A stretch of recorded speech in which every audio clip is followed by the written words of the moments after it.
Thank you for waiting. So we now have the connection with WebEx and YouTube, and the meeting is now being recorded. Well, so good morning, everybody.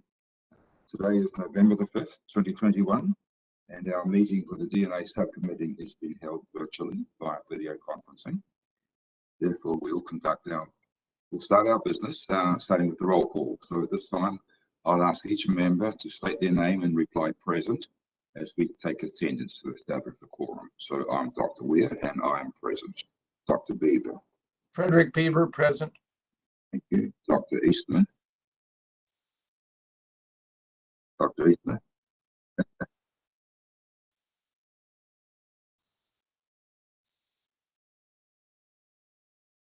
Allison Eastman, present.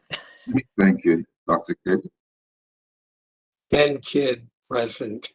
Thank you. Dr. Smith. Jennifer Smith, present. Good morning, everybody. Thank you. Dr. Souza. Amanda Souza, present. Thank you. And Dr. Gettings. Catherine Gettings, present. Thank you. So we have established a quorum. Thank you all. Good to see you, even if it's virtually.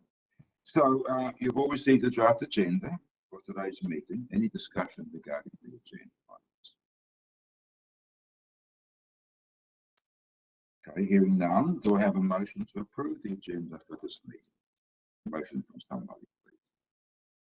Dr. I make a motion to approve the agenda. Amanda Souza. Thank you. And a second. Fred Beaver, second.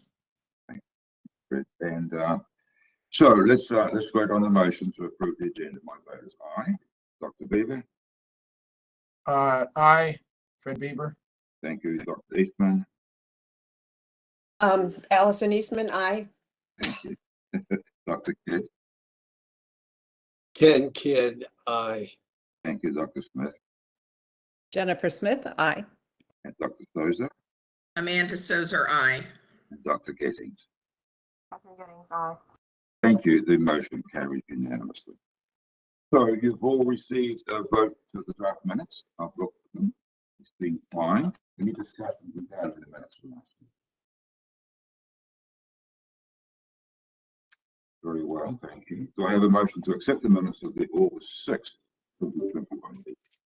A motion to approve the minutes. So moved. Catherine Gettings. Gettings, thank you. And Dr. Second. Second, Ken Kidd. Thank you, Ken. And again, I'll call on your vote for approving the minutes. My vote is aye. Dr. Beaver. Fred Beaver, aye. Thank you. Dr. Eastman. Allison Eastman, aye. Thank you. Dr. Kidd. Ken Kidd, aye. Thank you. Dr. Smith. Jennifer Smith, aye. Thank you. Dr. Souza. Amanda Souza, aye. Thank you. And Dr. Good. Catherine Gettings, aye. So thank you. The motion carries. The minutes are. So we can now proceed into our business. First major item is accreditation and laboratory updates and Erie County on pages 4 through 8 of our binder. So,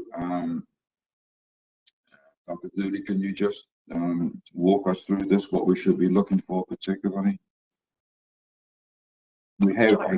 I guess we have Bill available this week. So we had the surveillance activity report with no findings at the August meeting, and the ANAB sent the lab its updated certificate and scope after the August meeting. The laboratory conducted its internal QAS, and due to the issues with the fillable fields, it was provided as a separate non-page numbered document. So that's a summary. So back to you, Dr. Dooley, just to remind us what we need to be doing now. So this is, excuse me, this is just for informational purposes. No vote is required, but we wanted to just draw attention to the fact that these QAS documents, again, problematic for us to be able to PDF and put into your materials. So we wanted to make sure that we drew attention to it being a separate attachment that you would have received. Okay, thank you. Any comments on this report from the Erie County? Go ahead. So we have a digital copy. you have on hand a signed copy at the OFS that all the Appendix Cs have been signed? What we have is what you have. Because the Appendix Cs are not signed. That they're the verification that the assessors or the auditors are qualified to do the audit. But I did notice in the letter that there was Maria Orsino submitted 2 versions of the document. One she said was scanned and signed, and the other one she said was the digital one so that we could see the comments. Yes, the scanned and signed one, you can't read the boxes. And we can't, because of the way that the document's secured, I can't take pages from one copy and input it into the other copy. And we were already transmitting 5 QASs, I believe. Yeah. So yes, we do have 2 versions. You were Oh, provided okay, one so that you could have read the signed- audit for. Yes, That's all. I just wanted to make sure that you had signed Appendix Cs. yes. Okay. And Allison, we'll That's all. confirm that too, just to make sure. I'm sure Shelley has looked at that because she's the one that had to wrangle all of these documents and figure out what's the best way to present them. But because you're drawing attention to that, I'll just make sure I'll put eyes on that. Okay. Thank you. Thank you for that. That was helpful. Thank you. All right, so that's good then. So moving on to Monroe County. Once again, for informational purposes, we don't need to vote. The lab conducted its internal QAS, and due to this is the same thing. Right? It's the same. We have, I guess we've got. Oh, I see what you mean. Because of this issue that we just discussed, we've got the separate documents not as part of the file. So, is there any comments on the Monroe County? Yeah. Hi, it's Jennifer. Again, the same problem where, unless I was looking at the wrong copy, in the small box for the non-applicables, it's limited as to what you can see for Yeah. this one I looked at. So that was the only Yeah. issue. Do you have a page, a binder page that you're looking at particularly, Jennifer? Well, it would have been their QAS attachment, which is Oh, separate. yeah. And do you have a PDF page number that we could take a look at? It's whenever, where they have to list within what the NAs stand for. Yeah, When I get to that area, I can only see like the first couple. yeah. You can't scroll in it? I think I'm able to scroll in them. Yeah, I think I have a Maybe I scroller. didn't scroll. Maybe when I opened it, I couldn't scroll. Okay. If you guys can see them, that's good. I saw one of the labs had listed all of theirs separately, which I really appreciated. Yeah, was that an ANAB format? I remember seeing something about that said it was an approved format to do it that way, and that's so much better if all of them could use that for their internals as well. Yeah, When we get to that one we can. it was helpful. So Yeah, absolutely. I'm sure they addressed them. It's kind of like the same situation we've run into before. Thanks. Yeah. I know my feeling was if we had to go through the whole thing, we should at least be able to see those comments. So it would appear on the electronic versions that I have. If you clicked the plus box in Yeah. the lower right-hand corner, you could scroll down and continue on. Yeah. I will tell you though that this was problematic on my iPad versus my laptop. So that could also be an issue. Uh-huh. Yep, and I'm using a MacBook, so that might be it might be a problem. Sorry about that. But we're not handicapped, are we? There's nothing. What is there? Something that we need to change in the procedure. I mean, we have what we need, and the commission has what is actually needed. Finally, is that correct? I believe so, and we've brought this to their attention, and we've tried to figure out the best way to expand the boxes and get it so that it's a full document and you don't have to just look at it electronically. But unfortunately, this is the document they provide, and this is the one they have to use. Yeah, it's the Suffolk County one that in every comment box it says see attached document for comments, and they're all separate later. so Right, much better. let's wait till we get there, but thank you. So any other comments on the Monroe County? All right, then, so moving on to Nassau County. Once again, informational purposes, we're not voting. So the ANAB had a surveillance document review in October, no findings, the lab remains in compliance. The lab conducted its internal QAS, and again, this has been provided as a separate non-pad number document. Comments on Nassau County? So I guess I have a question. Again, it's the variation that I get on these quality assurance audit Right. documents. The Erie County one says not applicable for all the, for section 8.8, which is all the developmental validation stuff. But these other two have marked yes all the way through. And so I go to the guidance document, the QAS guidance document that the FBI issued. And it looks to me like that area is supposed to be not applicable unless you did a developmental validation study. Yet some are marked yes, some are marked not applicable. So which way is it supposed to be? Well, I think you just answered. Did they do a developmental validation during that assessment period? Then I don't think anybody does developmental validation studies. So okay, so Nassau County, did they do a developmental validation? we can get Karen on the phone. Yeah, Karen, you want to raise your hand? Karen Dooling.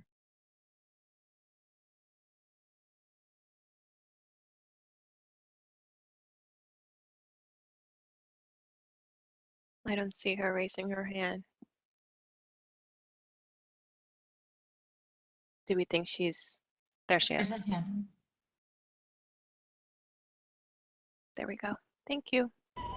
You're now unmuted.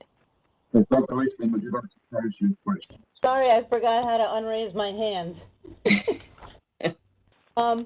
So we always fill out that section because we do have later in the document, we do have the developmental validation backup on hand in the laboratory. So we always answer those questions as yes, even though we haven't done a developmental validation. And I think some other labs do also. I'm trying to remember how they actually answered it on I can look on our last internal that we had, which was with the new document. But I thought we had answered them as they had answered them as yes there too. Well, I'm looking at like Erie County, it's all not applicable. And yeah, I know there's variation. I'm just telling you why we do what we do. And we have a lot of discussions on these. You know, and that's why we do what we do. If you'd like us to fill it out differently, well, I'm looking at the way the guidance document really implies that you fill it out if you did a developmental validation study. Well, let me pull yeah, but I feel like there's something later in the document because we've had these conversations that you're supposed to have all of that in your lab for review, not just the validation you did in your lab. Well, yeah, you have the backup literature. Right, and that's why we fill out yes for that.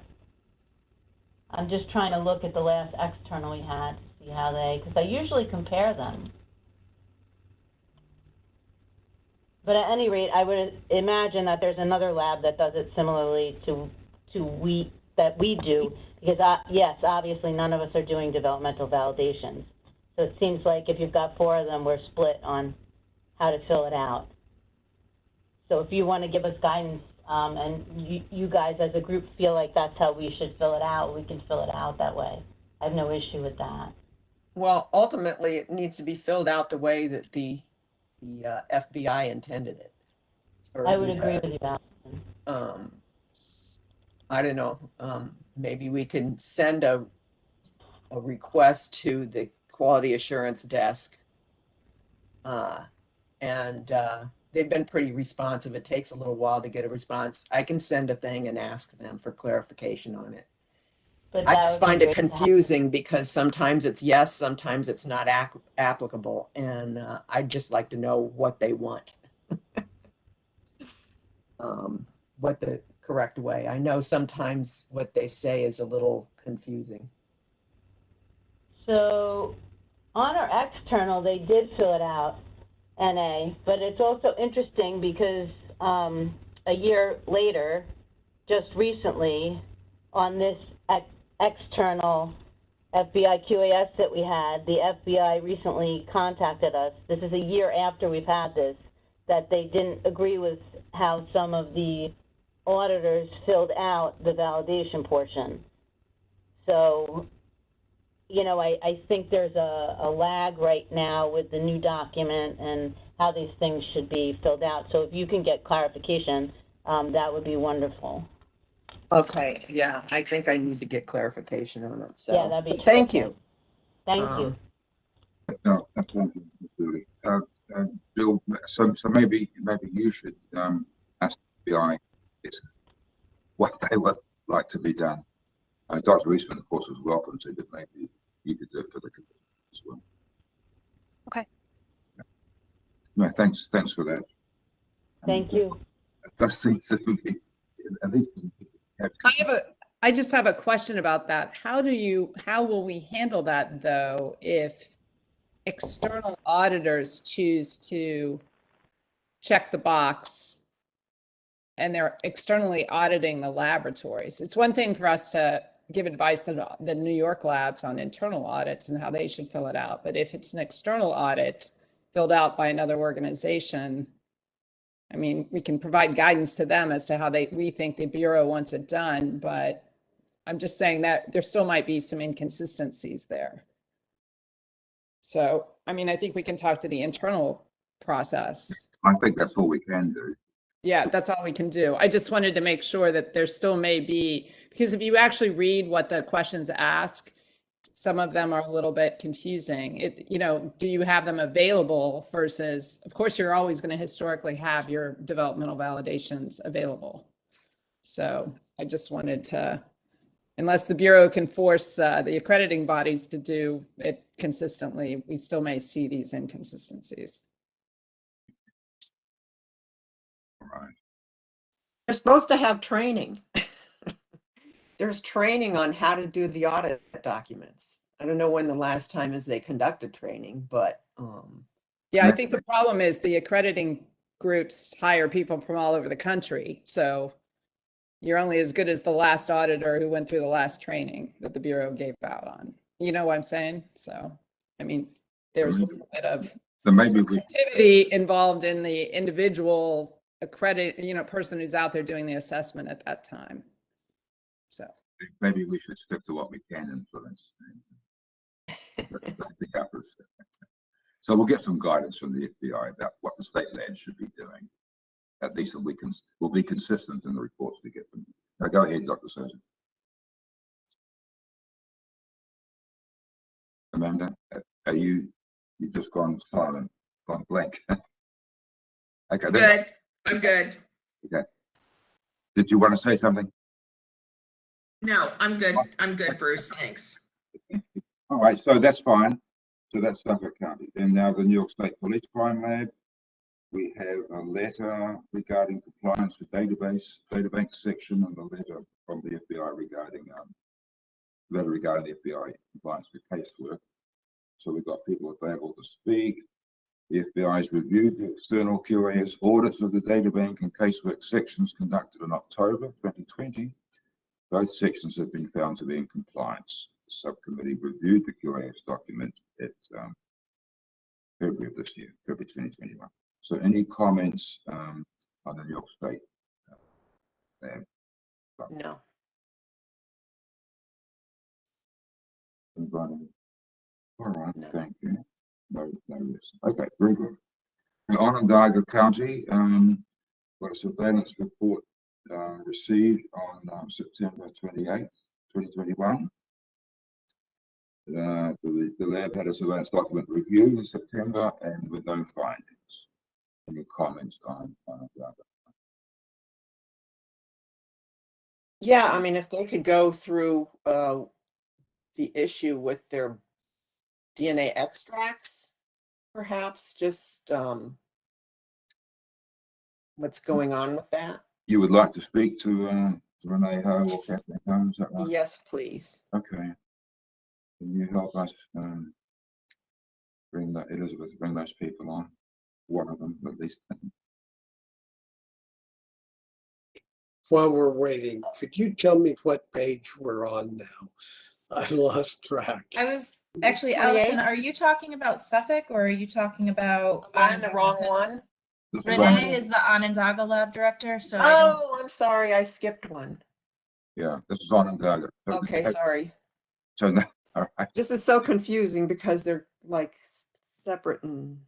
Oh, you've got to be agile here, right? All right. So, are there any? Is there any other discussion? Okay, very good. So now we'll go to Suffolk County. So now I think just to sort of speed things up a little bit. So, Dr. Eastman, you would like to hear from Connie Dinkle, I think. We can bring Connie, I see Connie's on, but I can't mute or unmute her, so it seems like she's. Okay. Hello. Yes. Hi, this is Helen Wong, the DNA technical leader for the biology section for Suffolk.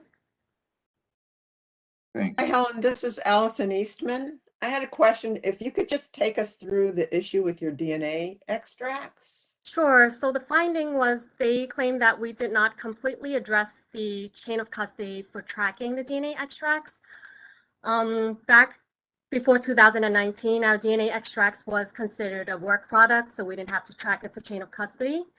In 2019, we recategorized it as evidence. So we started tracking chain of custody, what happens after extraction, if we were to take it for batches, how we would document them. And I guess eventually it goes into long-term storage. But then in our short-term storage, moving them to long-term storage, we never really documented the person who was transferring them from the refrigerator to the freezer. Are they barcoded? They're not. This is not in the beast yet. We're still working in the module to have it barcoded, but right now everything's done manually. Is the it something that requires like unique customization, or what do other labs do who use the beast? Other laboratories that use the beast could track it in there, but our beast isn't there yet. We're working on it. Yep. Okay. That's all. That's the only question I had. Thank you. I think. Thank you. Yeah, thanks for that. Any other questions or comments for Suffolk County? No, I just want to point out this is the audit document that is done differently. It's an external ANAB audit. And there is in the documentation on the email from ANAB, so it's our page 21. The email from ANAB to the lab says, ANAB is providing the QAS audit report in a format approved by ENDIS. So it would seem that ENDIS is okay with the way that ANAB is doing it by putting everything at the end. I don't know if that's something that like ENDIS approved the specific one that ANAB is using, and if the labs in New York could get that version for their internal audits, that might help us a lot. Yeah. Yeah.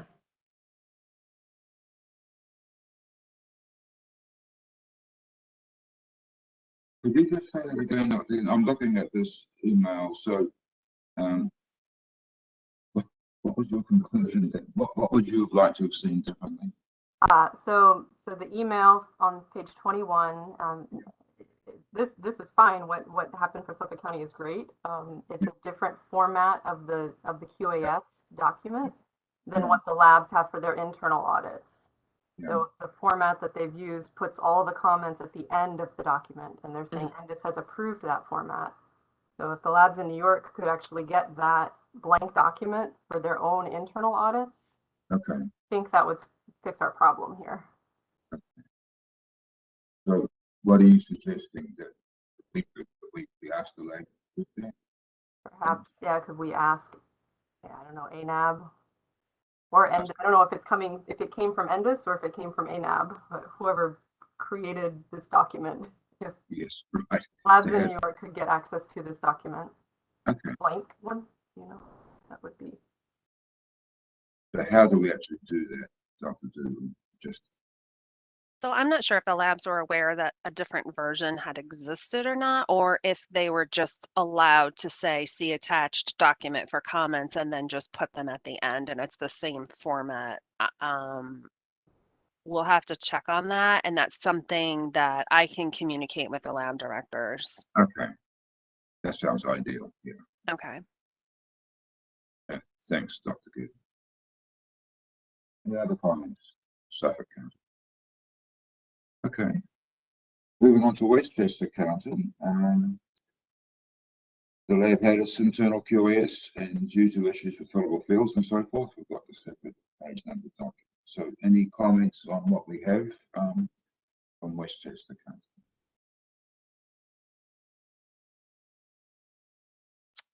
I see an unmarked box on 10.2.1, section 10.2.1.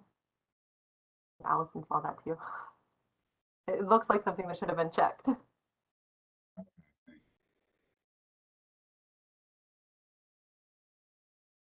I don't think we need to speak to anybody. We'll just note that.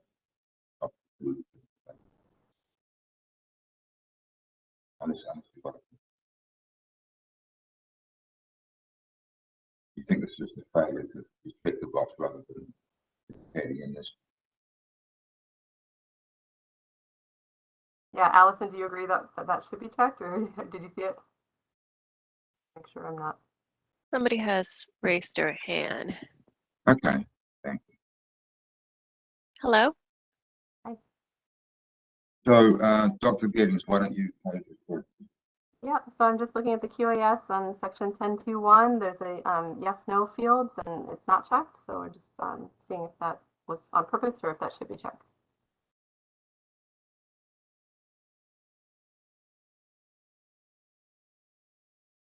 Call-in user number 6 has been unmuted. They raised their hand.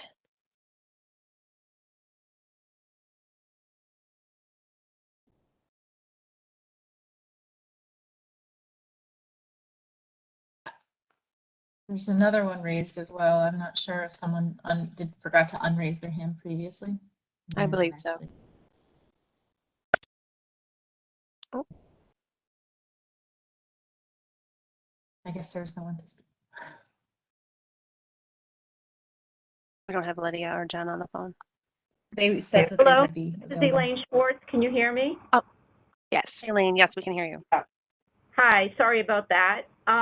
Yes, that is an oversight on our part. That should be checked, yes. Okay, great. Thank you. Thank you. Thank you. Thanks for joining us. All righty. Any other comments, Richard? Very good. I think that concludes our review of the lab. So, moving on. Old business. Dr. Dooley, do you have an update on the partial match situation, please? Let me unmute myself. I do. There's no change in the partial match since the last meeting. I still remain at 93 names requested and 49 names released, all of which the investigations have been closed. Do we know anything about whether they're helpful? There were 2 convictions out of them. Thank you. Any questions for Dr. Dooley about partial matches? All right, then move on to the familial search update. Dr. Dooley could bring us up to date there. Sure. For the familial search program, we've had 50 applications in total with 8 resubmissions and 2 renewals. So 40 unique applications. Of those, 35 have been approved, 13 have been rejected, and 2 withdrawn. Of the 35 that have been approved, we still have 10 in queue or in process, and 25 have been completed. And what was the outcome of this? So far, we have one suspect who's been charged in one case. And that is about the most exciting news that we have for that. Still awaiting trial. Thank you. The program is in operation. Seems to be functioning. Thank you. Questions for Dr. Dooley? Individual matching. Right, thank you. CODIS bulletins. Do we have an update from Estes or CODIS? Yeah, I spoke to Tom Leach. There are no updates for this meeting. Oh, okay. Great. All right. So now moving on to laboratory disclosure. We do have caller user number 11 that's raised their hand. Okay. Hello, you've been unmuted.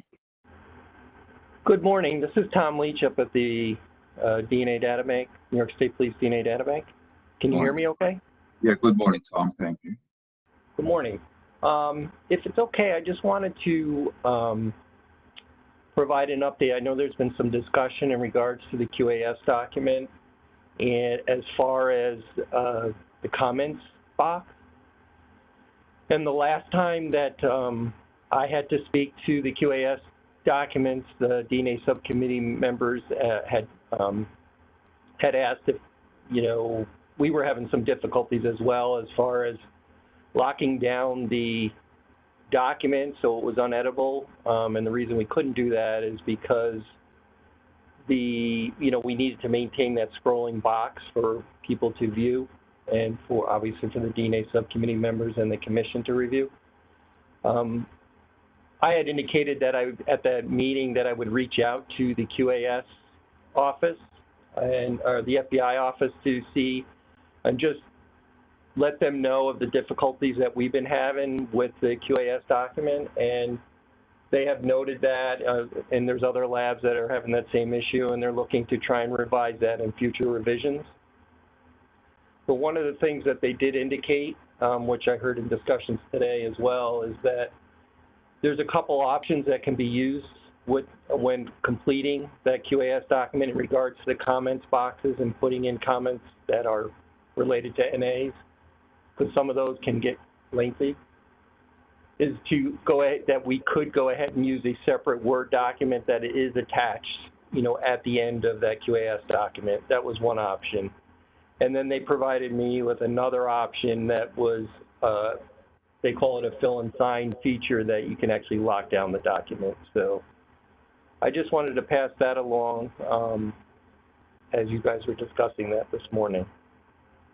Hey, Tom, this is Jill. Real quick question on the fill and sign portion. That still allowed the labs to enter in the comment box and see the entire field, have it be completely viewable, or would you still have to use the Word document at the end? Yeah, so the fill and sign feature, what it does is it's more amenable if you're looking at it electronically, meaning that it locks down the document so it's uneditable. However, and it also leaves the scrolling box, but if you were going to print it, you wouldn't be able to, it wouldn't print because it doesn't expand the box. So you would have to still scroll electronically to see that. However, it does lock it so everything's uneditable. Thank you. For me, going forward, I think my preference is going to be going forward is to use a separate Word document, depending on, what, because it's just easier to reference as you're working through the document. So I think for subcommittee members that puts to bed the issue that we were having. So when OFS receives these documents, if it is a separate Word document at the end and we don't have to have the fillable, scrollable fields, that's something I believe we can PDF and not have issues with. Now, I believe because when the time comes for us to actually PDF it, we want to confirm that no fields have changed, no boxes have erroneously been changed, because that is something that has also happened before. So moving forward, we'll see which format is submitted and then how we will distribute it to you. So we could be receiving it in a couple different ways, but I just want to make you guys aware of the fact that clearly the fill and sign feature is fantastic. We could just provide that to you electronically, but if labs are choosing to do the Word document at the end, that might be something we can include within the binder materials and it have have it be more comprehensive. However, we still need to do some testing with that to make sure, because we don't want to have any issues with boxes being left blank or magically becoming checked all the way across the board or something. So moving forward, we'll let you guys know what we'll do. And just to note that these are just options that were given to me, or our lab. So, you know, certainly labs will be doing it differently kind of across the board as far as how they'll do that. But I just wanted to pass along the options they provided us. Thank you, Tom. Yeah. Thank you. All right, thank you. I think, all right, so that's fine. Thank you. All right, I think we can move on then to the lab disclosures. Erie County, we have an email chain from them regarding initial notification and acknowledgement of non-compliance, and then a subsequent email about closure of the non-conformance with supporting documentation. We've got people available to speak. Any comments, questions about the Erie County situation? Would you like to hear from the county people? Yes, no? Hi, this is Jennifer. I just wonder if there's somebody from Erie County that can give us the very latest synopsis and standing where they are on it. It's a complicated issue. I've read what they have done. I think it's all on good progress. I just wondered what the very latest is on it. Good idea. So Elizabeth, can you help us bring someone on, either Maria or Tom? We have call-in 9. You're now unmuted. Hi, this is Maria Orsino, and I also have with me Tom Grill, the DNA technical leader. Thanks for joining us. Do you want to bring us up to date? What's the latest on this situation, please? The latest on this situation is that we've reviewed all the cases. We believe that it was an isolated incident. We consider the corrective action to be closed. And the only thing that we have heard from any of our customers would be the Western New York U.S. Attorney's Office recently sent us a request to which we had to provide a letter detailing the mistake in the report. Thank you. Dr. Smith, does that help? Do you have a follow-up question? Yeah, I may have, again, and thank you for the documentation, and I think for the thorough way that you've addressed it. I did have one question about consideration of any kind of retraining for the tech reviewer or the analyst. That was just my only question, what your thoughts were on that. Hi, this is Tom Grill. As far as the tech reviewer, we did go over the process with her again, and we are monitoring what reviews she is doing. As far as the analyst has been here 11 years. We didn't feel retraining was necessary at this point. We felt it was just an isolated incident, so there was no retraining with the analyst. Thank you. Thanks. Can I ask Go ahead. a couple of questions? Go ahead. So,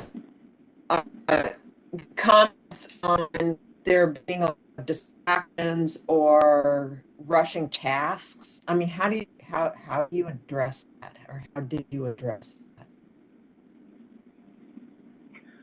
We have really looked at the amount of time that this analyst is in the laboratory and made her DNA batch sizes more manageable.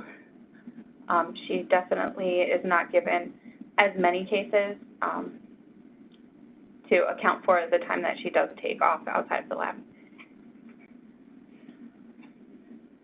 And what about all the distractions? I mean, where do people work in the lab? Do they have a quiet area where they can write their reports and interpret data, or are they in a noisy area? Do they share computers? Can you address that a little bit? Our DNA office, it's separate from the laboratory, and it is a section of 12 or 13 cubicles. Everybody has their own cubicle and their own computer, but you know, people walking through all the time, like they often ask each other questions, like, what do you think about this? Or look what this data that I have. So there's definitely a lot of case discussion where you wouldn't get just a quiet day to write a report. Is there any way you can try to address that and maybe minimize the distractions?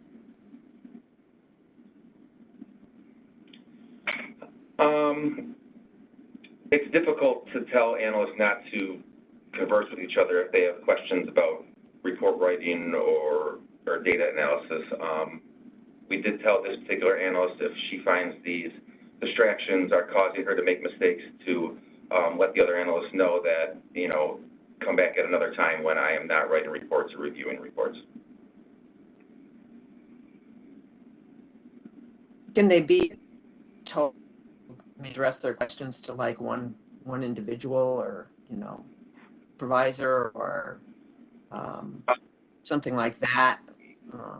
They are. I don't know. I'm just. They do go to the supervisors. Yeah, we've tried that a lot. You know, please take your questions to your supervisor. If your supervisor isn't sure, then they'll take it to the technical leader. But they still often just look to each other for answers. We really didn't consider, you know, moving a place, but there definitely, we do have the availability where like there's portions of the laboratory that aren't used and computers could be put there if people do need a quiet place. I really never considered it until now. So something simple like people having noise cancelling headphones, comfortable headphones when they're actually writing and don't want to be disturbed. You know, it sounds like you're aware of the situation and have offered help to the analysts when they need it. Yeah, and this is Mandy Sozer. So can you go over what the what you feel the root cause of this is? Oh, come on.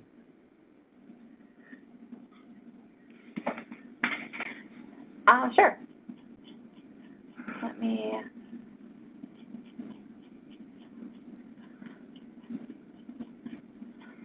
My page.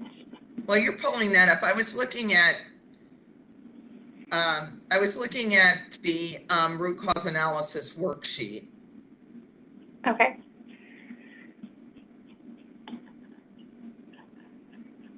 And I think one thing on 6, where did it happen? It said NA.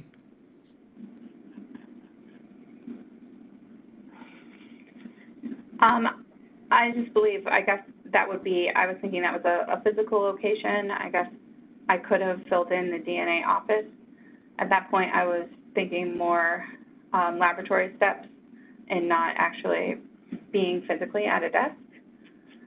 Yeah, I think it would be important because I think to track some of those things and to look for trends.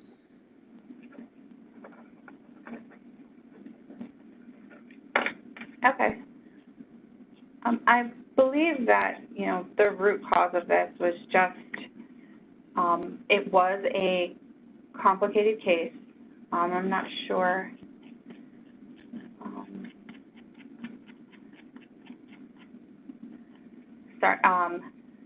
And the analyst maybe was distracted while writing the report.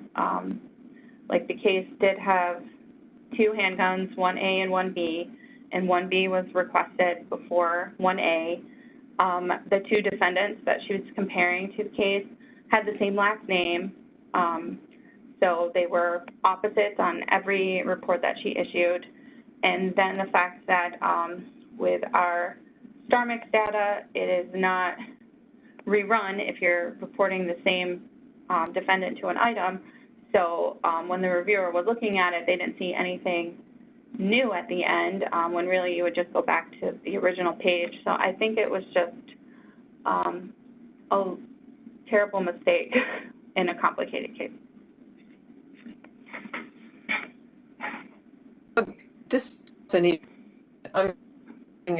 and you also have an administrative review. I mean, doesn't, you know, incorporate part of the administrative review to confirm that the correct names are associated with the correct items and, you know, have a little bit of overlap maybe between the admin review and the tech review to verify things like that in the report? Our administrative review is done by the same person as the technical reviewer, so that is definitely also something we could take into account to have it done separately. You know, I'd like Yeah. to ask you Good to idea go back. to have another set of eyes. Yeah, I'd like to ask you to go back and, I mean, I think it is a terrible mistake on a complicated case, but I don't think that's the root cause. I don't think, I'd like you to go back and look at this a little bit based on the discussion that we've had in the meeting today. Okay. Yeah, I think we really need to look at things like this and delve a little bit, and I think delve a little bit deeper into this. Jill, is that okay that we ask for that? Actually, I'd like to chime in. Does the committee, I mean, the committee would have to all agree on something like that. Does the committee have to do that? Well, I'd like to chime in. First of all, I think the review that you did of her cases and of the technical cases seemed very thorough. I think we have to accept that analysts are human beings. It was interesting to find out this is an analyst with 11 years of experience. I don't know if you've added up how many cases that analyst has worked, but this was a mistake. It's unfortunate. I think your review was thorough, but these people are human beings. And we have to take that into consideration for these laboratories. Because sometimes we ask them to do so much review, then that in itself takes up a lot of time, is very time consuming. It looks like they've documented this, but people are people, and we have people involved in these situations. And if you had found chronic mistakes in all of the other cases, then I think that's a different situation. But these labs can spend an awful lot of time, and sometimes that causes even more complications. So I would vote that I think you guys have done a very thorough job on this. The comments. Here from Dr. So how many cases were reviewed? Was it 10%?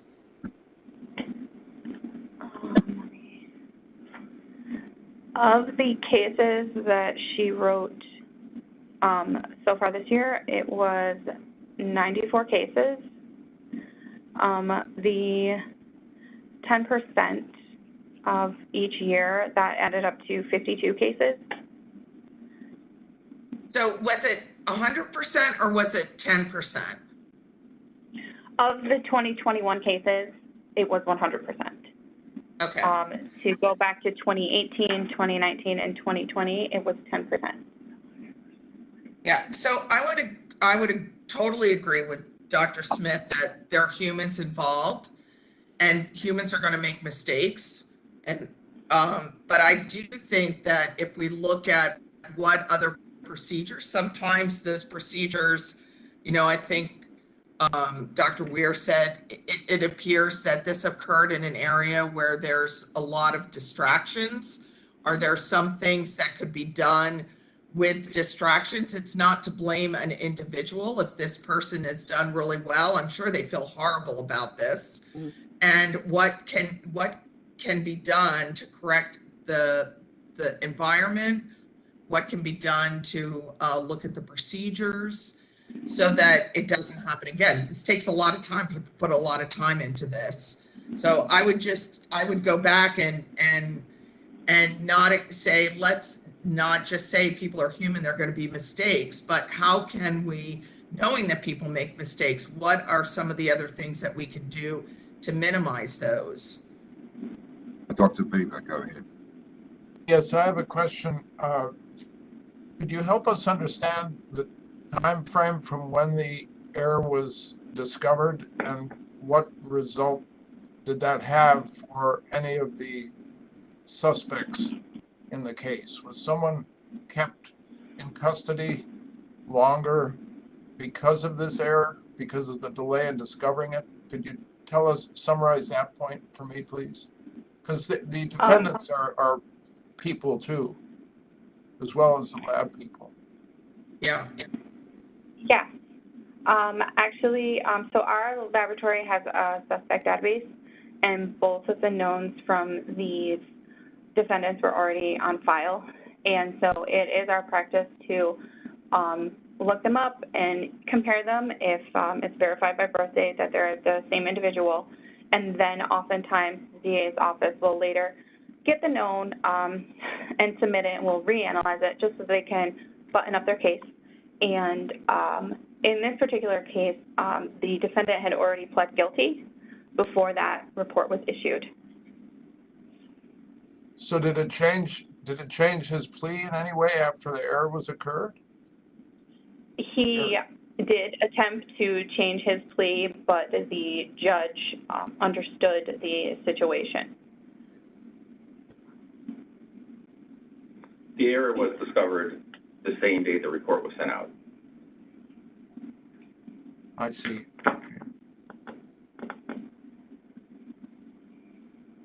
Any other comment? So this is Catherine Gettings. I'm trying to read between the lines of some of what's in the root cause analysis and some of the documentation. It talks about the time that this analyst had while they were in the office, like and so I'm reading between the lines, trying to figure out if this is pandemic related, that they're not able to work as much as they might because of personal obligations, which I can very much understand. So if that is a factor, I feel like that could be included in the root cause analysis, because it might cause you to look at your other analysts and see what kind of pressures they're under and consider reducing other people's caseloads accordingly. So is that something that you thought about on a bigger scale, if that might be an issue here? Yeah, we can definitely take that into consideration.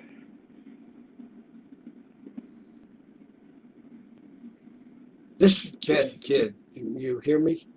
Yes, go ahead, Ken. Yeah.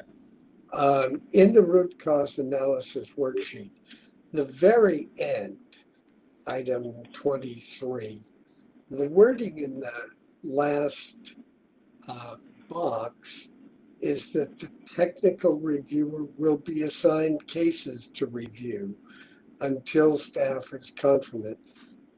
Sounds to me like the negative is missing here, that review will continue until staff is confident. I think there's a problem with the wording.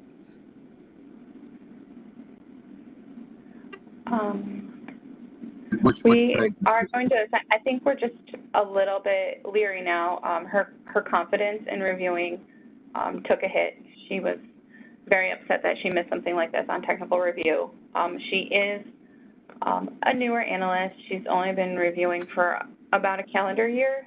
So we're just assigning her once until she really feels more confident in doing that again. So assigning rather than allowing her to pull them herself from a pile of things to be reviewed. Is that what this means? Yes. Okay.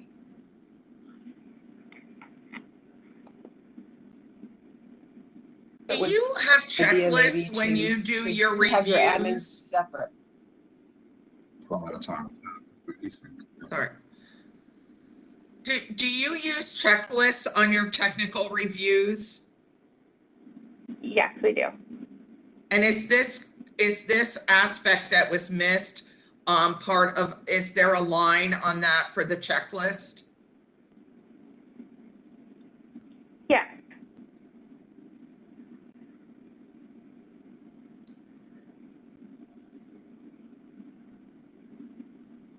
Any further questions for the lab people?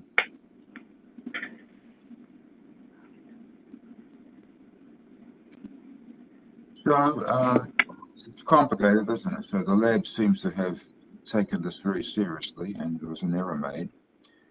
They've taken some corrective actions. I guess we have some doubt as to what was the real cause.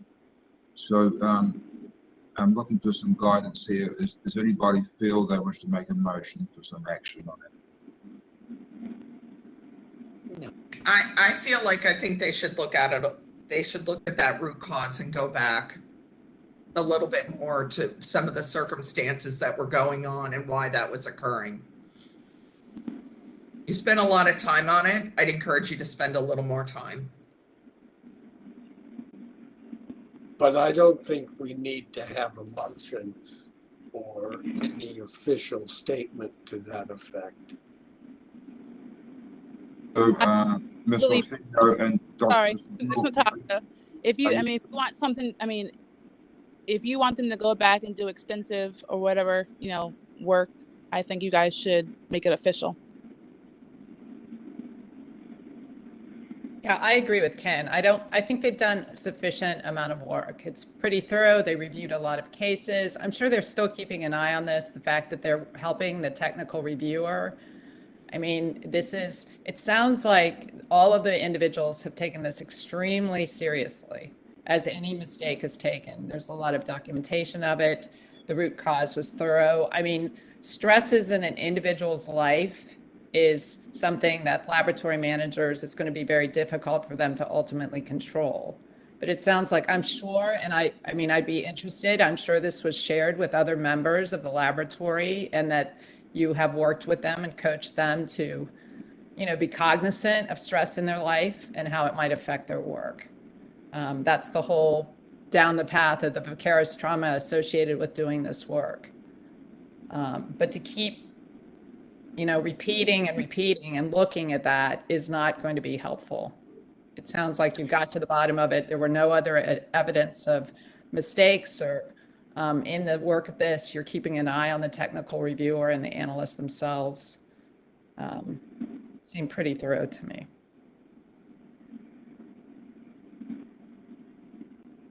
Dr. Fraser, do you wish to direct the lab to do further work?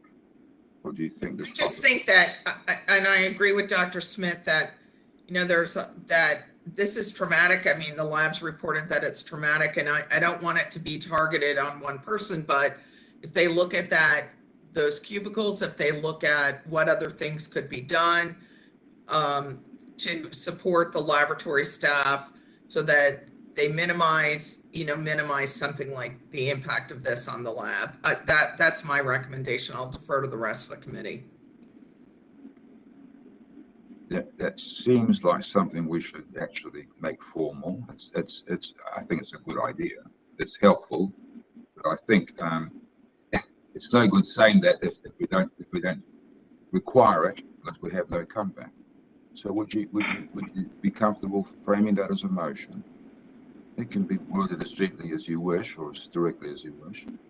I mean, I'd like to make a motion that we ask the lab to go back and look at their root cause analysis again to see if they can ask a few more why, you know, look at those. I think they have the 5 whys there, and to identify some other issues that may be associated with the environment where that is being done, or anything else they find when they go back and look at this. Maybe we can summarize that a little bit. Sorry. Let me just, can I try and, and do this? Okay, because ultimately, you know, we're going to have to write it, so I want to make sure we get it right. And Shelley, please feel free to chime in if you think there should be anything additional. But a motion to ask the lab to look back and at the root cause and look at the whys, possibly identifying any environmental issues that may have also occurred. Any environmental or other issues now that they're done with their initial root cause analysis. Thank you, Dr. Booty. Do I have a second for the motion? Ed Bieber, second. Ed Bieber, thank you. Any further discussion? Yes, I have further discussion because I don't understand that. If I receive that guidance on what they're supposed to do, it's too wide open. I don't understand how the lab does that. So what specific questions do they, you know, look at the size of the cubicles, look at how often people are talking to each other? I mean, some people stress because they are isolated. So I don't understand what the task would be for the laboratory, the technical leader, the lab directors to do. Now, maybe they understand what that would mean and if it's fair to ask them, but. Yeah, let's ask them if, you know, if this. Because this is pretty serious when our subcommittee starts directing laboratories how to do the root cause analysis. I mean, I find this a very serious step and an encroachment on what we're asking managers to do. If we review these things and see that they're thorough, that they've answered the situation, but for us to, you know, continue, because continuing a root cause analysis investigation means it hasn't been put to rest and you can't move on. And with all the things they have going on in these laboratories, I think that's pretty serious for a subcommittee to do that. And I'm cognizant and cautious for the subcommittee to get too much into the management of these laboratories other than to advise them. So emotion is a very serious thing. And so that's why I think we need to think about that and the effects we're having on these laboratories and the business that they do. But that's a pretty nebulous motion to go back and look at the environment in which analysts are working, because it's stressful work and it's busy work. It is. It's repetitious. It's busy. It's stressful. I mean, I've just given my opinion on it, just based on reviewing that and hearing the discussion today. If it's a recommendation, I'll leave it up to Jill. Can look at it again at the next meeting. I'll leave it up to Bruce. We do have a motion on the floor. We've had some discussion. Any other discussion? Can I ask, say, Mandy and Jennifer, I guess, if this were going through an external audit, do you think that there's any chance that the external auditors would want further root cause analysis? I think if that were to happen, then and we had said it was okay, then I might feel like we hadn't done what we were supposed to do. But if in your experience that would never happen because this is deficient, or, you know, I think that does happen in external audits, right? Yes, but as an external auditor, I wouldn't ask for any more. It's very thorough. They've reviewed the cases. I mean, one thing you look for are trends. If this was a one-off, I mean, at some point in time, you have to ask that question, because if you keep going back and beating the dead horse, that in and of itself causes tension and stress within a work unit. So at some point you have to let it go. And I think everybody knows this work is stressful. Everybody does their best to make it less stressful. As I said, to have some people in isolation are stressed, whereas some people, you know, with conversation are stressed. But these are adults. These technicians, a person with 11 years of experience has committed to our field. And clearly, I mean, I like the approach they took with the new reviewer, the young reviewer. They acknowledge this person needs additional support. So I think it's been, I thought it was actually very well thought out, very thorough. They didn't try to sweep it under the carpet. For us as a subcommittee for the entire state to make a recommendation to keep going back and do more, I think is a little over the top. Natasha, I mean, sorry to step in. I know this is, you know, your decision, but I mean, at this point, I mean, I know, you know, you guys are, you know, concerned if there are, you know, excessive errors, and what I've been hearing, I don't think there are any excessive errors. So it's, you know, is done. They found a mistake. They rectified it. So I don't know what more they could do. Like I said, but if you feel that, you know, there's more to be found, of course you guys can, you know, vote on that. But I don't think there's no excessive issues here. There's no excessive errors right now. There's nothing to look for. I mean, you're trying to find something. You're trying to like dig and to find something. But there's nothing here right now on the surface for you to look at. I mean, I don't think we're trying to find an error. I'm not saying to go back and look at more cases. I was saying to look at what the root cause might be. So. I think we are currently doing what we're doing at your advice, Natasha. We've raised an issue. Dr. Souza wanted them to do something else, and you said, well, really, to do that, we need to have a motion. So that's where we are. That's where we Right. are. It seems that we've either got two options. Dr. Souza withdraws the motion or we vote it one way or the other. So, I mean, we are where we are, I think, acting on your advice, and it seemed appropriate.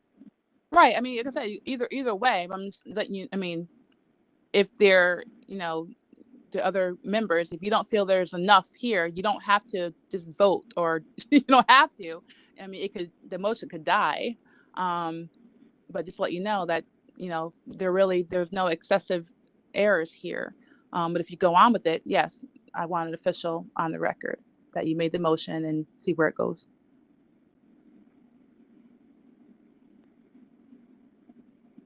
Dr. Souza, what are you thinking at the moment? I think we should just go through with the vote, and if it doesn't go through, then it's died. Fine. Any other discussion? All right, then. So let's put this motion to go ask the lad to basically continue the report analysis, looking carefully into all the issues. So we've got a motion. I think we understand the intent. I think we've got some uncertainty whether we really want that or not. I think we're all concerned, as was the lad. So let's vote. I think I'm going to vote against the motion. Dr. Bieber? Fred Bieber, aye. Aye. Dr. Eastman? Dr. Eastman, aye. Didn't hear, sorry. Did you hear me? No. You were Dr. buffering, Eastman, Allison. aye. I thank you. Dr. Kidd? Ken Kidd, no. No, thank you. Dr. Smith? Dr. Smith, no.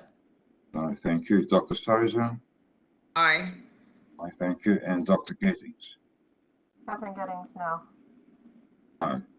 So I have, I think I'm correct, I got 4 no's and 3 yeses. I think that fails to carry. Thank you. I think that was it. But thank you all. The motion fails, but I think the lad's aware of our concerns. But we have no other formal requirements for this. So thank you for that. So we're moving on then to New York State. We're up to an issue notification of non-conformance from November 1. Acknowledgement of the notification. I'm sorry, you missed Suffolk County. I'm sorry.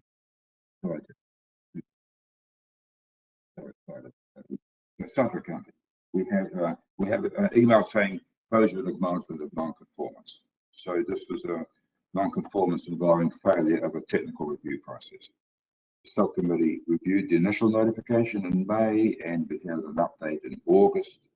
This is for informational purposes. Are there any comments or questions on the Suffolk County non-conformance issue? Yes, if we can get them on the phone again, I just have a quick question.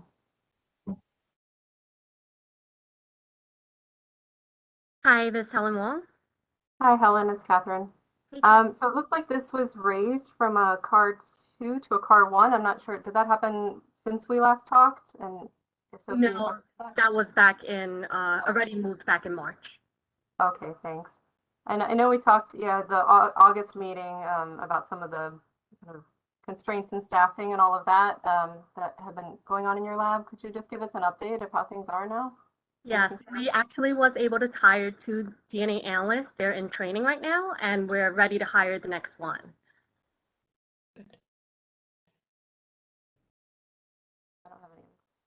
Anything further, Dr. Gettings?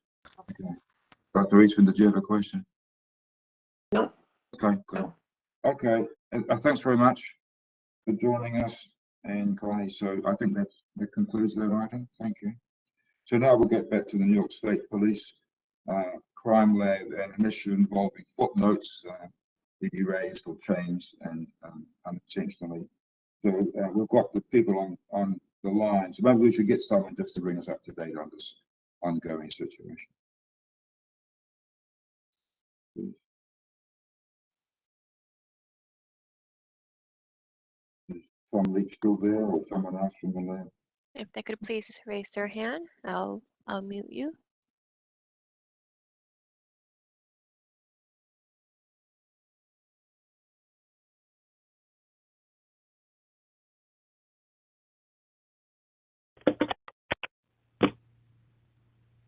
Julie, I believe you're on. Yes. Hi, this is Julie Pizzichetti. Can you hear me? Yes, thank you. Thanks for joining us. So do you want to bring us up to speed where you are now with this, please? Certainly. Just to summarize what's described in the letter, on October 6th, one of our forensic DNA analysts was reviewing their case report in preparation for trial and noticed that one of the population groups was missing from the footnote on his report. So he immediately notified our technical leader. We started doing an investigation, and we determined that sometime back there had been an analyst doing a report comparing a new reference sample to legacy data that was done with Identifiler. So that analyst used a feature that was new to our LIMS.net system that was called Edit Footnote, and went in and removed the one population group, Southeastern Hispanic, that had not been used for Identifiler evidence profiles. We since learned that that Edit Footnote feature, unbeknownst to everyone, overwrote the footnote templates for both the conditional match probability and the likelihood ratio. So we instructed staff to no longer use that feature. They can, if they need to, they can edit the footnote in their draft Word report. We also have a heat ticket in with the manufacturer of our LIMS system to permanently disable that feature. So with the query that was run by our LIMS coordinator, there was a potential total of 111 reports that were affected. We did individually review each of the reports and determined there was 80 that had a footnote or footnotes that were missing the one population group. We have completed issuing amended reports on all 80 of these DNA reports.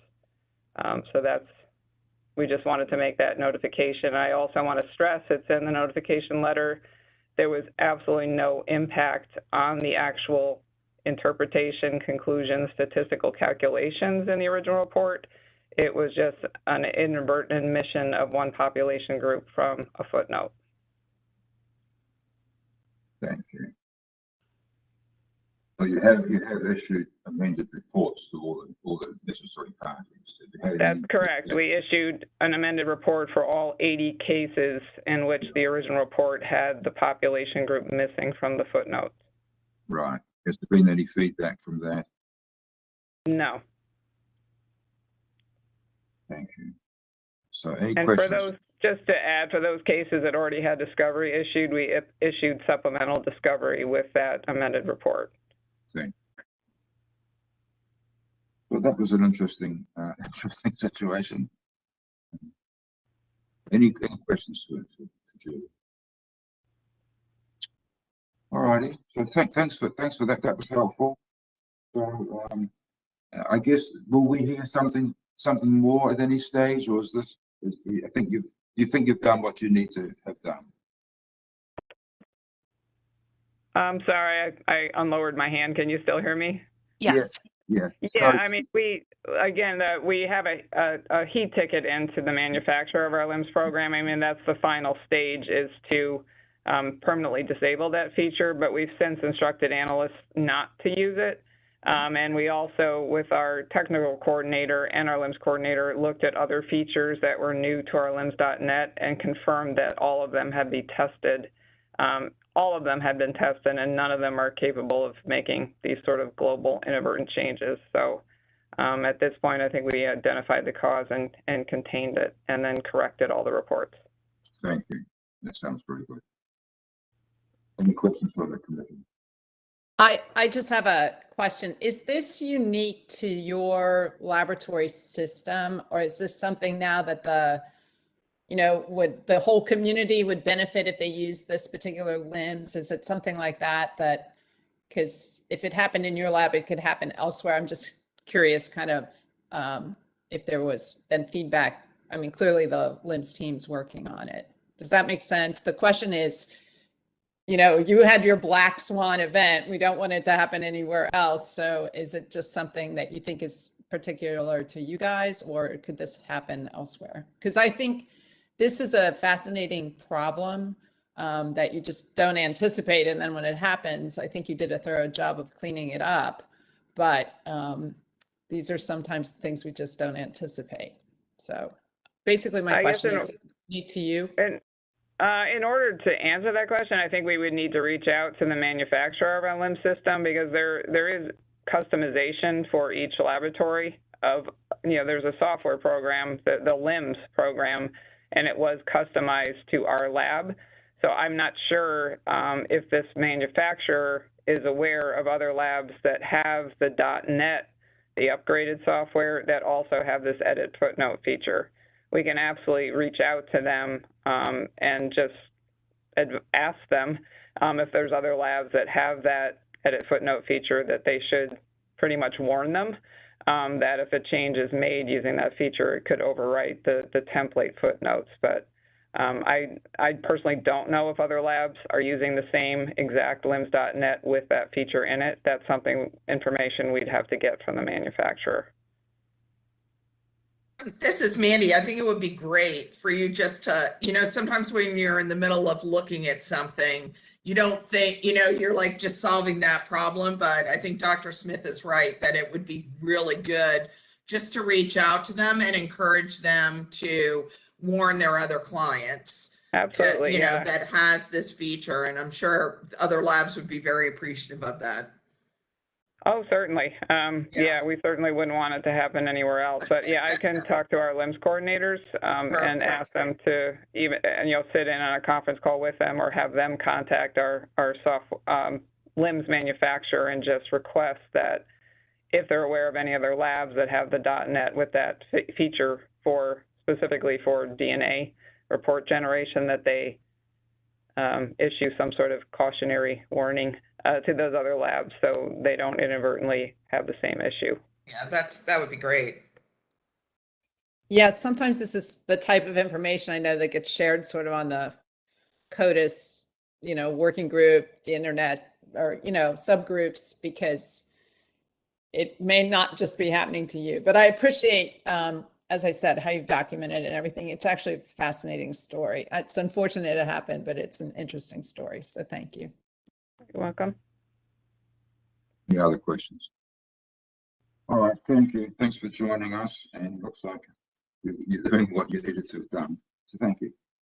So now the next item on our agenda is an executive session. So I have a motion to go into executive session to discuss matters relating to a current investigation or matters that may lead to the appointment, promotion, demotion, discipline, or suspension of a particular person. I make a motion, Amanda Souza. Thank you. And I'll second. This is Ken Kidd. Thank you. When I call on you, please vote for the record. My vote is aye. Dr. Beaver. Bieber, aye. Thank you, Dr. Eastman. Dr. Eastman, aye. Thank you, Dr. Gittings. Catherine Gittings, aye. Okay, Dr. Kidd. Ken Kidd, aye. Dr. Smith. Jennifer Smith, aye. Thank you, and Dr. Souza. Amanda Souza, aye. So thank you. At this point, if you're not let's say the motion passes. If you're not a subcommittee member or staff, you'll be expelled from the virtual meeting, and the streaming will be paused. The stream will resume when the executive session has ended. So if everyone could just mute and hang out until we are given the all clear to continue. Thanks. Thank you. Just a few minutes, please.